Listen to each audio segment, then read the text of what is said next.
Good afternoon, everybody. Welcome to this edition of Real Talk. Hello. Here on Shelbyville now, and it is June the 5th on a Yes. Thursday afternoon. Hope everybody's Bo, doing just fine out there on this beautiful day. Yeah, we got a lot to talk about and a lot for you to digest on the show. A lot has happened today, and I'm sure if you've been paying attention, you know what's going on in the headlines. We're going to talk about some of this stuff, but before we do, we're going to take a break, and we're going to hear from who is it we're hearing from today? Norris Plumbing? Maybe? Norris Plumbing? Yeah. I believe that's who it is. They've been known to put in water heaters and stuff. They've been fix leaks and all that. They've been known to patch a few holes and leaks and pipes, and they can take care of you. Check this out. All right, we'll be right back and jump into this stuff. Yeah. Norris Plumbing, your go-to source for licensed and insured plumbing services.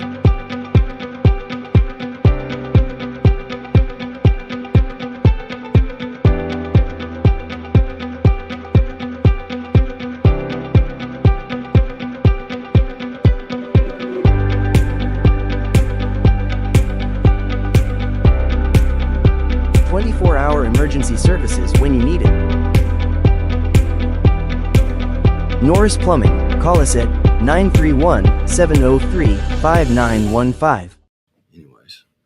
All right, Bo, we've got a lot going on today. I know that everybody is probably tuned into Twitter or X, watching the feud going back and forth. It all started out with Elon Musk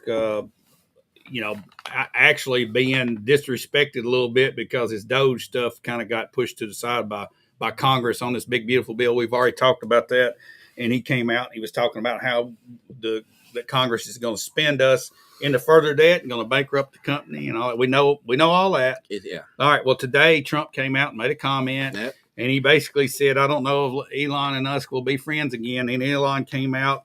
And, of course, it was back and forth. And the last thing, the drop, it was the bomb, is what Elon called it. So the reason the Epstein files have not been released is because President Trump is in the Epstein files. Boom. That was a boom. And I don't know if there's been a response in, but first off, it's this childlike behavior. These are two egotistical guys. I mean, they really are.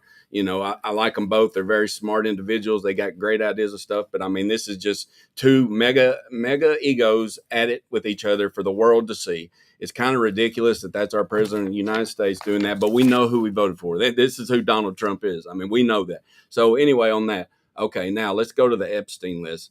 We knew he was on there, right? He came out and said, basically, I had to kick him out of Mar-a-Lago way back when. Yes. And there was a lady that sued Epstein, and Trump is the only one out of the major people on the list that actually came out to her defense and said, this guy's a thug. So he's probably in the files, but it's for a good reason. Yeah. Yes, exactly. So the problem is with the American public right now is this: if your name is tied to the Epstein files, whether you be a witness or somebody that saw something or whatever, you're all of a sudden, some type of sex criminal or something. Well, I know, like and the problem is trying to cover that up, though, after it's already been put out, it's stupid. No, you shouldn't try to cover it up. Just go on and put it out. Admit it, go on, get it done with. Yeah. But apparently, and human nature likes to hold on to it, and then they finally get it out. I hope he gets it out.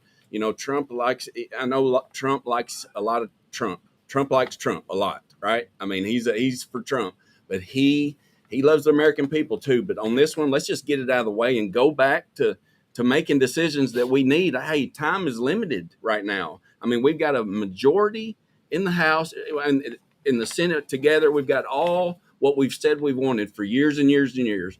And this is the last thing we need to do is argue like kids. Now, I understand a lot of it is well received and well given, but come on. All right. One of the big things I think that got Elon Musk started is Trump said that the reason he was against the bill is because it was going to cut the tax credits off for the EVs. And back during the campaign, there's an article where he actually said, I think we need to get rid of them. We don't need any tax credits to sell the EVs. Okay, right. That's what he was saying. So Trump threw that out. He said, no, here's the article. All right, he's defending himself there, but then he takes it one step further and then attacks Trump. So you got this going on. And right now we're on the verge of nuclear war between Ukraine and Russia, and we got this crap going on. There's a bigger picture. You're exactly right. I mean, and Elon, he's got a right to be upset. Just for the record, he had a lot of good ideas, it sounds like, and a lot of stuff he cut out. I mean, we went through months of this, of yah-yah, ha-ha cut. You know, these are too much, and then all of a sudden he gets ignored and he gets back in there. Now that bill, big beautiful bill, it's not a finality yet. It's not done. Oh no, but the fact that the House passed it without even reading it. Marjorie Taylor Greene came out today and said we didn't even get to read it. I had no idea. Did you know there's a 10-year period to where states cannot regulate AI in their state? It can only be done by the federal government. She like went off on them today. I mean, what else was in there? I mean, it's this thick. They probably give you a week to read it, and then you pass it through. I mean, this thing needs to be dissected, surgically looked at every word. And then you got Thune and Johnson, the Speaker of the House, and Thune up there 4 years ago criticizing raising the debt ceiling, and now going to raise it $5 trillion. Look, I'm done with them. A bunch of liars. I mean, I'm not a Republican anymore, Bo. Yeah, no, I'm done. No, it's the party system is what the problem is. What we need are working men and women of middle age going in, serving their country as some type of representative that has a good heart, good nature on the American, on the American values, on the Constitution, maybe serve a couple terms and then come home and go back to work. Instead of, we've got 86 House of Representatives that are 70 years and older, and we got 33 in the Senate that are 70 years and older. That report came out today. But another thing that's a problem, that Vivek Ramaswamy is being tied now to Elon Musk, and there's a poll out on X, and it basically asked the question, who is right, Trump or Elon? Elon is like at 78%. Yeah. All right. Then it asks another question, another poll. Is it time for a third party? And it was like 88% yes. Yes. I mean, and it seems like that's been the way, the feeling for a long time with American people. The Tea Party, was the last one that really kind of grew a lot, but it's gone. I say put your money where your mouth is, and everybody, it's time to unite. I'm not voting for another Republican. I'm sorry. Look, it doesn't matter what. It don't matter what they is for the record. That I've seen as far as any politician, you can run under the Moon Party and you're going to lie to me. They've all lied. I want somebody go in there and do what they say. I would vote for Rand Paul and Thomas Massey, Marjorie Taylor Greene, Chip Roy. I think Chip Roy got bamboozled on this deal because he drank the Kool-Aid. I think he's regretting it. You're going to have a lot of people regretting it in the House. And when it comes back to them, I'm going to think they're going to carve it up. That's all we can pray for now, because if this goes forward, it basically is going to shut down the United States in the next, probably in 2 years down the road. We're going to have a crisis. And when you're in that type of crisis, you can't fight the war that we've got coming at us. And it's coming, okay, if it's not already here. But all of that taking place, and then Elon Musk throws out impeachment time. They need to just stop that. I mean, I hope that the wiser heads prevail and they sleep on it, and then realize that the bigger picture, they mostly agree on things. Yeah, Elon, they need to give Elon some credit though, and they need to do what he said, or that was a complete failure. But yeah, let's get over it. Let's get back to this serious things, these wars. I mean, these things that are going on, the border, illegal immigration. We got that handled. Well, I think that's pretty much handled. I hope so. That's one thing that's gone right. Yes. Okay, and a lot of things started off right, and then it's just kind of vanished. Yeah. The JFK files, the Epstein files, this, that, January 6th, blah blah blah. We're all working on it. We're working on it. Well, it's going to be done that day, and it's not. Okay, it's slowed down. All right.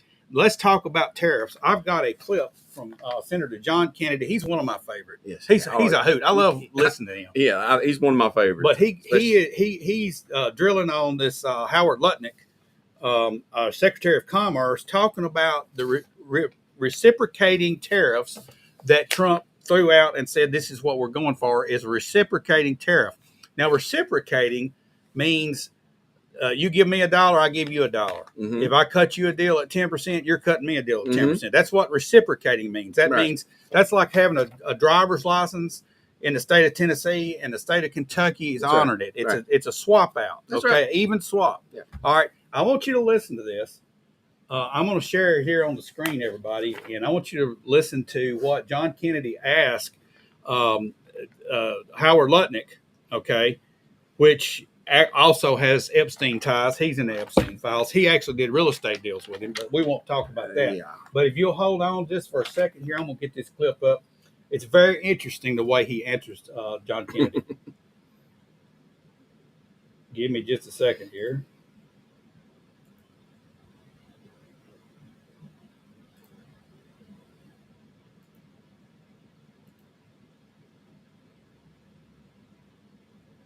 To understand how you think. For example, came to you tomorrow and said, okay, Mr. Secretary, we're going to remove all tariffs and all trade barriers. Would the United States please do the same? Would you accept that deal? Absolutely not. Okay. Absolutely not. That would be the silliest thing we could do. Why is that? All right, Bo.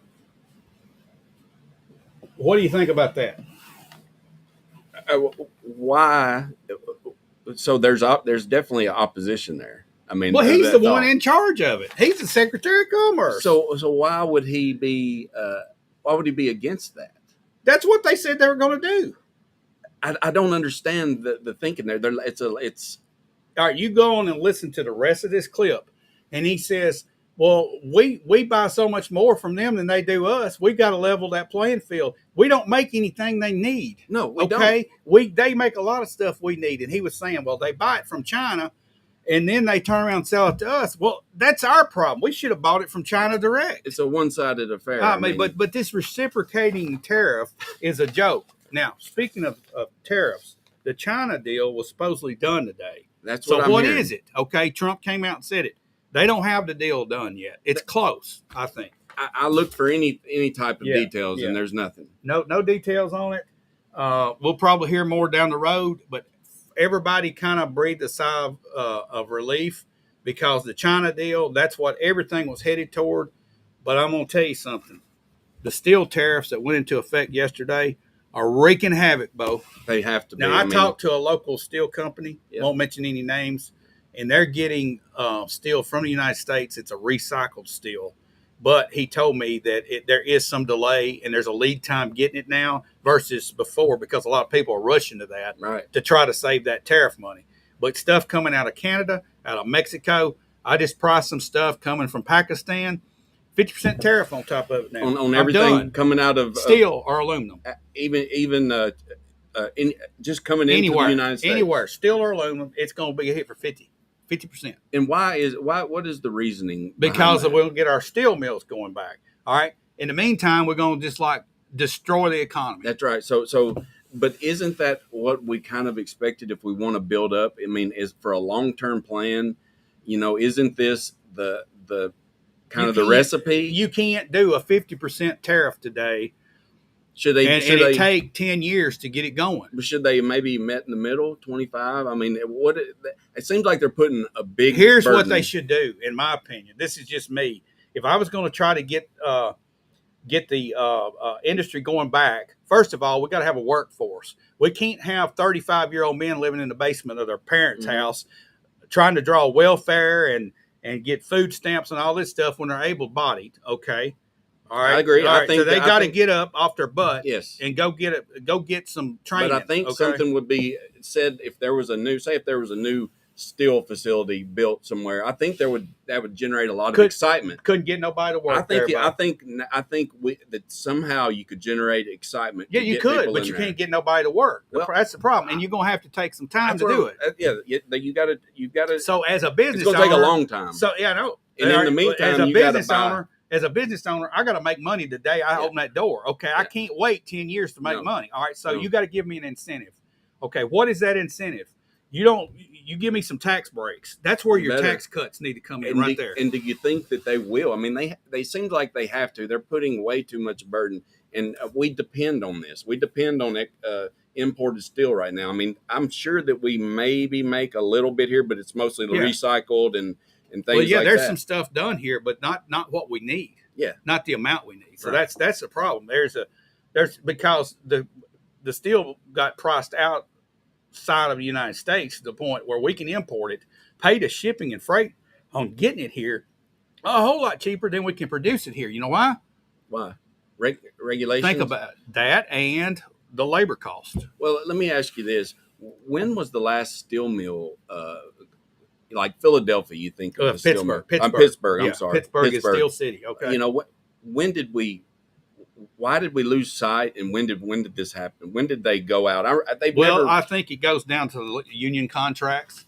When you get collective bargaining in there and everybody on the whole planet gets a raise all at the same time, it takes these mills and it puts them into a different realm. It pushes their cost of labor up all at once. So far, they can't bite it all off at the same time. Out. They priced them. The labor force priced themselves right out. So, and could they, with the infrastructure of these old steel mills, could they simply hire? It's gone. Start it back up. It's been sitting there 30, 35 years. It's dilapidated. Yeah. Some of the stuff there now, and some of the stuff that we get, I'll show you a little piece, Bo. So we can do it. This little piece right here is coming from overseas. It's lost wax molded. It's just a little washer, it looks like. This little piece right here cost to import about $1, let's say. Okay. Mm-hmm. To get this done in the United States, it costs $7. That just, but years ago you could get it in the United States, and then it was probably started cheap in the 50s, and then it just went up, and then all of a sudden, cost of labor shot through the roof. How do you? And you can't even do this anymore in the United. Well, it never was done like they do it. The technology they have to do this doesn't even exist here, and people would not want to do the work that it takes because it's hot. It's right. It's in a dadgum. It's in a forge. I've seen pictures. You're like melting aluminum and casting it in lost wax molding, which is a ceramic mold. All right, that's all that Asian stuff. It looks archaic, but it's higher tech than what we got here. Yeah. We do sand molding here, and some in steel cavities. But I mean, not to say I love to see an American, to produce steel. I would love to see that us be the global leader. But for us to get there, there's going to be a lot of suffering, and 50% on tariffs. If you don't back off that, it's going to collapse the economy. That's the bottom line, because we depend. If I go up, if let's just say I have a product here that's $20 and it's selling pretty good right now, all of a sudden it's 60. Yeah. How many you think I'm going to sell? Yeah, I'm going to do without it for a little while. And it's not like somebody else over on the side of the road is going to have it cheaper. They're not. Yeah. It's all going to be going up. Yeah. So that means that expendable product there, that discretionary spending I have to buy a product, I'm worried about food and shelter and clothing, right, and life sustaining stuff. All the toys are going to be gone. Yeah. So anybody that sells cars, luxury items, you're going to have millionaires buying it, and the average person is doing all they can right now just to make the house payment and getting food on the table. That's the concentration at this point, and it's a mess. It's tough. But anyway, this Chinese deal, I hope it's a 0-0 tariff, but I guarantee you we're going to be throwing 30 or 40% on it. It sounds promising. I mean, but we're going to be paying the 30. It's going to be the largest tax increase in the history of our country. When will we know that? I think within the next 2 weeks we'll have something on paper that we can look at, and I think it's going to be tiered. I think your electronics and the stuff that we don't want to make here, it's going to be lower tariffs, and the stuff that we want to try to make here will be higher tariffs. Is there any chance it'll be zero? Any chance they'll just do away? No, Trump is going to take all that money he can get, because we're going to go broke if we don't. Taking it from his own citizens. It's like the cart before the horse situation. Here's what he's doing. He's holding a gun to the American consumer's head. Yeah. He's looking at China and say, "I'm fixing to blow away your best customer." Yeah. That's what he's doing. All right. That's. I don't know how else to put it. Eaton Corporation was a good employer for Shelbyville for years. One example: transmission still needed today. Exactly. The cost of a transmission made in the United States will be 3 or 4 times what it would be where we're getting them now. Now, there's probably some transmissions being built, John, in the United States, but they're out of Chinese parts. Right. And it would take years to catch up to be able to get to that production number. Yep. Yeah. You would have to tool up again. But absolutely right. Eaton was a big corporation. Oh, yes. It's big business here. Yeah. Where do you think they went? They just didn't get abducted by aliens. No. That building that's left empty, all that labor went somewhere else, and it's not in this country. It went for years and years. Yeah. Stanley Tools, another. Same thing. Building hammers and tools and stuff, all that stuff. Yeah. It's gone. It is. Chinese. Go buy Stanley Hammer now and look at the label on it. It's Chinese. Yeah, And you know why? Because you can't build it in the United States to where you can resell it and make any money. Instead of Stanley, it's Stan He. Yeah. So there's no clear cut answer. No, there's but right. this tariff stuff looks like the Chinese thing is getting settled. Yeah. But Bo, that's right now. This crazy stuff going on. One last thing before we go. Yeah. Zelensky is begging for a ceasefire now that he's done shot up the runway over there and blew up some planes, and Putin saying no, we're not. We're not even going to talk. It's almost like when you're shooting at somebody and then you're done and you're like, hey, don't shoot back. Exactly. And you know what Putin told him? Pound sand. Yeah. Well, we're not even going to talk peace now. They were close to peace, I believe. John comes back and says Mexico 100%. That and China, Mexico and China. Yep. You name it, it's there. That's it. I mean, that's where they went. Mexico probably got outpriced on it by China. Yeah, there's old country songs about it and movies that they've made about the meal going away, and then the dog runs away, and Buford Pusser comes in and wipes them out. Yeah. But those days are to come still. We've got but no, on that last topic that you're talking about with Zelensky and Putin, they were at a perfect point, I think, where they could have really maybe cooler heads could have prevailed. But now, no, you don't shoot at your adversary, and then when you're emptied your magazine, say don't shoot back. And he shouldn't expect that. And I expect Putin to respond probably twice as hard. And I hate to and you know what's going to happen? Say that. Yeah, he's going to blow something up bad. Yeah, he's going to level something. A lot of people are going to get hurt and die. A lot of people are going to die. And it's and sad to Lindsey see. Graham's going to be jumping up and down, nuke him. I mean, he's got to go, man. They're looking at it, and a lot of people, that meeting they had over there. I can't remember the other senator that went with him. Yeah. They set with Zelensky, and it's reported some of the people that were with him leaked what was said. And supposedly Lindsey Graham said, I've got Congress in my pocket. Yeah, Don't pay any attention to Trump. No. If I was Donald Trump, I would mow the lawn with him. Yeah, no, he's a big blowhard. He's just a big bluffer and a bully, and he don't have anything. He might think he does in his little bubble, but we'll to be determined. Congress, I think most of Congress, Democrats and most of the Republicans, they want a war.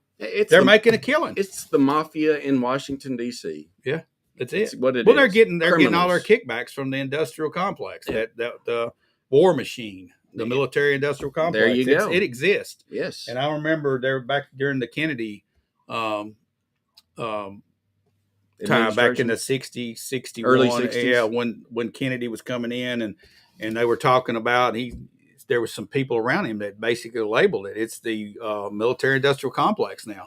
They want a war. They want to fight with Russia. Money's not made with no wars, with peace. No. We got to sell bullets and missiles and blow it up and do it over. Take taxpayers' money to go do some more. And here we are. Yeah. Yet again. Yep. And then at the same time, you got the Israeli situation going on. I mean, it's just the world's in an upside-down mess, but I got news for you. What's that? He's still on the throne. Hey, praise God, he is. Well, we're going to back out of here, and hope you guys have a good night. Yeah.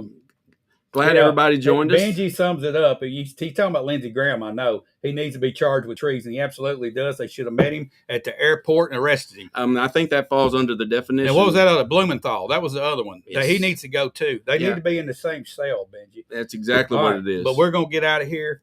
Y'all have a good evening. We'll see you later. Maybe even over the weekend, we're going to come back. We're going to follow this Chinese deal. Hopefully, it's not going to be 30 or 40%. It's going to be something less, but I'm afraid we're going to get hammered and we're going to be taxed. We'll just wait and see how it is. Yep. Y'all have a good evening. See you. And thanks. Thanks for our sponsor. Norris Plumbing. How could we forget? Absolutely. If you need any plumbing needs, 24-hour service. 24-hour service. Call Norris Plumbing. Give them a call.